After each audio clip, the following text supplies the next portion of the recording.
Alors, j'ai reçu un appel du secrétariat de la GTW en disant que j'étais convoqué par le président Chris Carter.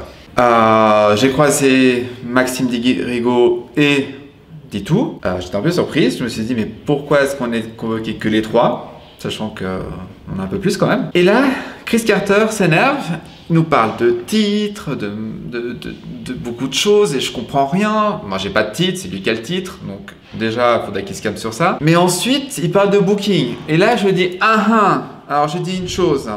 J'ai dit maintenant que je suis de retour, j'ai dit j'espère être booké parce que j'aimerais pas être sur le banc de touche. Il m'a dit oui, on verra. Je dis ok, on verra. Mais bon, ça s'est arrangé, donc voilà, on verra ce que se passera sur la suite.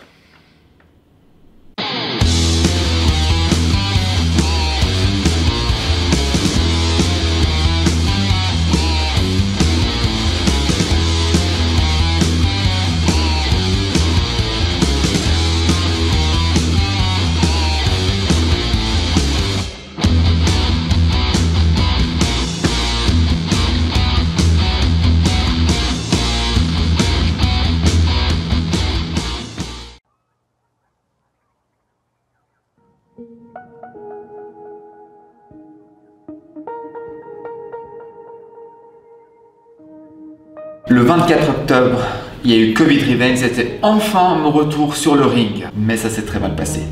Dans le sens où je pensais enfin pouvoir détrôner Victor Diaz de son titre et devenir le nouveau champion de la Geneva Total Wrestling. Mais il a fallu que Carter s'en mêle.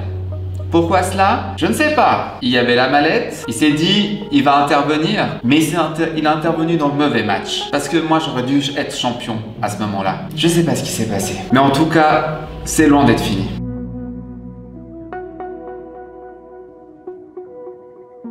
Je peux dire que j'ai une belle rivalité avec Victor Diaz. Au moins 5 ou 6 ans. Mais maintenant qu'il a plus le titre, il m'intéresse plus trop. J'ai un autre objectif. Ou plutôt une nouvelle cible, Chris Carter.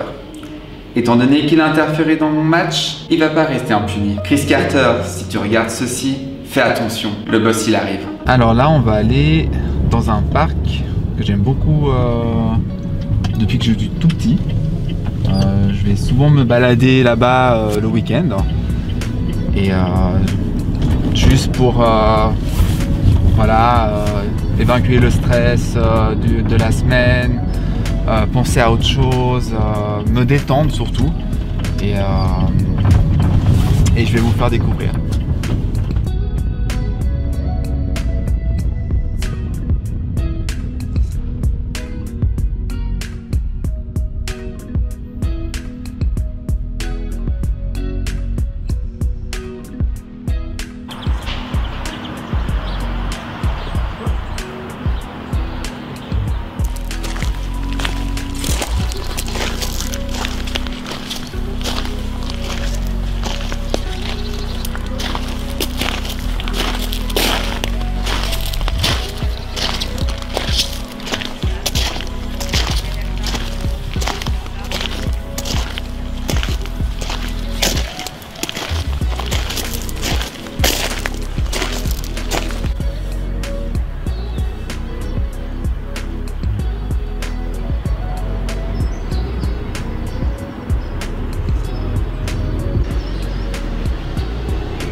Je me suis blessé au dos à la Vogue de Carouge en 2018.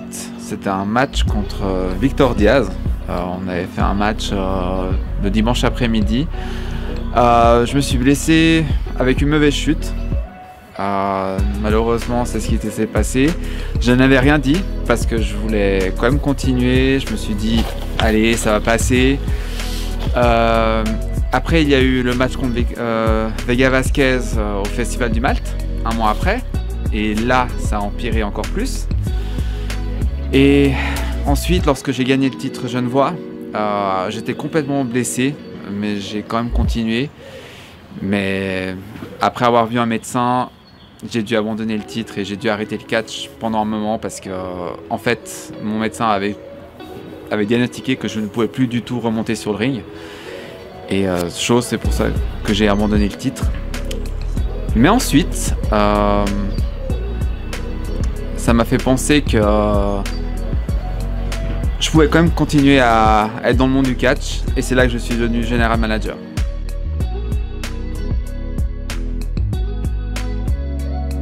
Je suis revenu aux entraînements, c'était novembre 2019.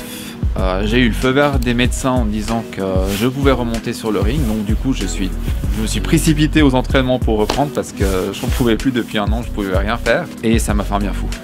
De reprendre les entraînements, ça a été, je pense, le plus beau jour de ma vie. Et j'étais content parce que en décembre, on a fait un school show. Et ça m'a fait tellement du bien de pouvoir recatcher, même si c'était sur les tapis. C'est incroyable.